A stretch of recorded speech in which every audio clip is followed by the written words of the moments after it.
السلام عليكم. دونك اليوم بغيت ندير هاد لا فيديو هادي باش نهضر مع اولياء التلاميذ ديال الابتدائيه او اقل، يعني التلاميذ ديال 3 سنين وانت طالع. كاين واحد العدد الاباء ما مسوقش لولادهم، ما مسوقش ابدا. وكاين واحد العدد الاباء اللي كيبغي ان ولده يكون احسن واحد، يعني ما غاديش يكون هو احسن واحد في العالم، ولكن كيبغي انه يقرب لاحسن واحد في العالم. كيبغي ولده انه يكون هو القدوة المثال إلى آخره.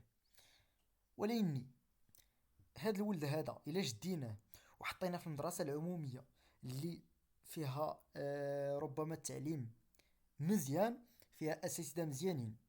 دابا غير كنديرو يعني واحد المثال كما كنقول.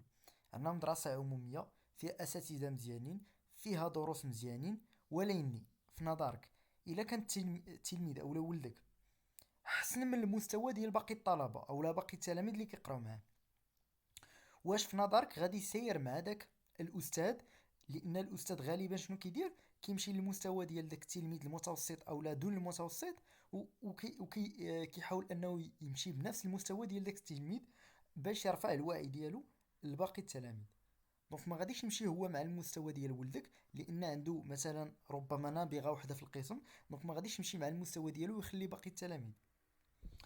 لهذا كنبغي نقول الاباء اللي شويه يعني متفهمين، شويه شافوا راسهم انهم ضاعوا ربما وولادهم بغاو انهم يكونوا احسن منهم، كنبغي نقول لهم التعليم في المدرسه وحده ما كافيش.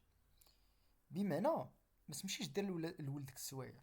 انا ضد السوايع، انا ضد الساعات الاضافيه، ولكني حاول ان داك الدري تشدو وتعطيه دي كونيسونس، تعطيه اشياء اللي يتعلمها.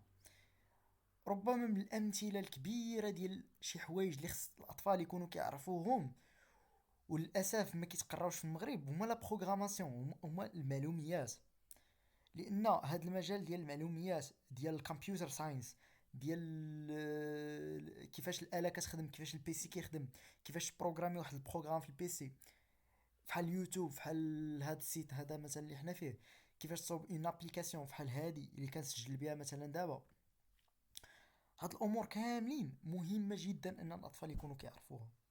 وللاسف في كندا كيبداو معاهم من الابتدائي انهم كيعلموهم هاد الامور، او لا قبل من الابتدائي من الحضانه.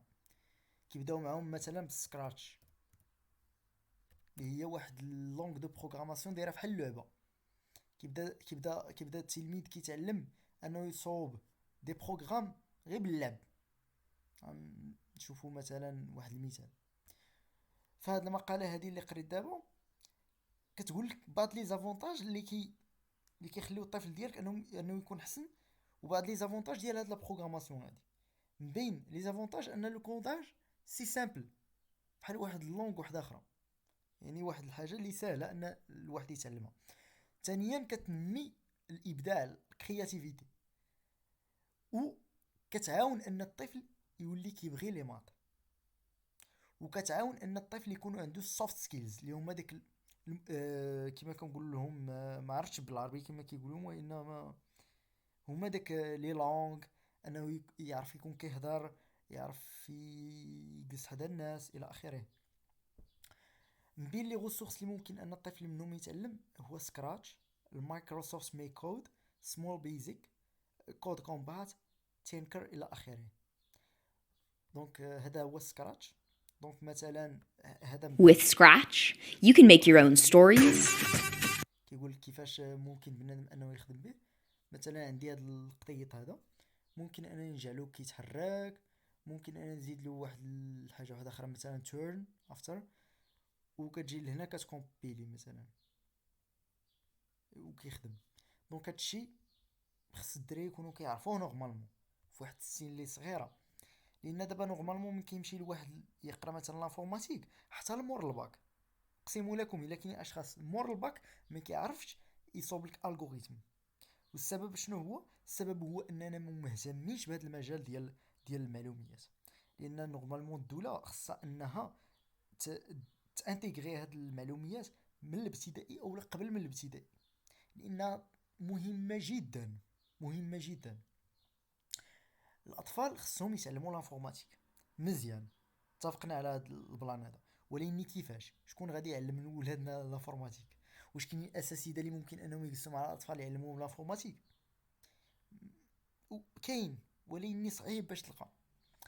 دونك البلان اللي تقدر دير انت ولا انتي كاب، انك تجي انت تتعلم لانفورماتيك وتعلمها لولدك. ما عندكش الوقت، ربما كاين دي فيديو في يوتيوب، ربما نقدروا نقلبوا على دي فيديو هنا في يوتيوب اللي كيهضروا على هذا الامر هذا. مثلا بروغراماسيون بور لي بوتي ولا بور لي ديبيوتون. غتلقى هنا فيديوهات كيشرحوا للدراري كيفاش انهم يتعلموا لانفورماتيك. انا شخصيا غادي ندير دي فيديو اللي غادي نحاول انني نعلم الاطفال ديك لي بازيك ديال لانفورماتيك. بحال دابا مثلا لي كومبوزون ديال دو بي سي، ولا ديال نورمالمون ديال الحاسوب بور لي زونفون. ممكن هادشي انكم ديروه راسكم، توريوه للدراري، تشرحوه للدراري. وممكن انكم تدخلوا اليوتيوب تلقاو دي فيديو اللي يقدروا يعاونوا ولادكم انهم يفهموا هذا الامر هذا. وكذلك واحد الحاجه ثانيه ماشي غير الانفورماتيك وانما حتى الماط، لان الماط مهم جدا. كي يعطي لولادكم واحد طريقه ابداعيه. كاين هنا دي فيديو اللي كيشرحوا للاطفال الماط. دونك احنا ما كنهتموش بهاد 5 زائد 5 يقال 10 هو التخربيق، هادشي حاجه اللي باينه وكلشي كيعرفها. دونك كاينين دي فيديو اللي كيشرحوا بعض النظريات الرياضيه الصعبه بطريقه بسيطه جدا. وكاينين دي بروف هنايا. مثلا هاد السيده هادي احنا غير دخلنا دابا هنا صدفه، انا كندير الاشاره حتى شيشان، اللي كيشرحوا لي مات بطريقه بسيطه جدا للاطفال، اللي تقدر تخلي الاطفال ديالكم يبغيو هاد المجال ديال الرياضيات وديال المعلوميات. دونك هاد المجالين ديال المعلوميات وديال الرياضيات هما ماشي فقط انه ولد كيولي عالم ديال الماط او لا عالم ديال الانفورماتيك، وانما كينميو واحد القدره ابداعيه عند الطفل على انهم في حياتهم كامله انهم يكون عندهم واحد الطريقه ابداعيه في التفكير وفي العيش. دونك هذا هو السوجي ديال اليوم. ربما في المستقبل نقدر ندير دي فيديو على لي مات وعلى الانفورماتيك بطريقه مبسطه للوليدات باش انهم يقدروا يفهموا اكثر. ولكني حاليا راه كاين دي فيديو سور يوتيوب، يعني سواء بالفرنسي سواء بالانجلي سواء باي لغه، اللي كيشرحوا هاد الامور هذه بطريقه جيده جدا.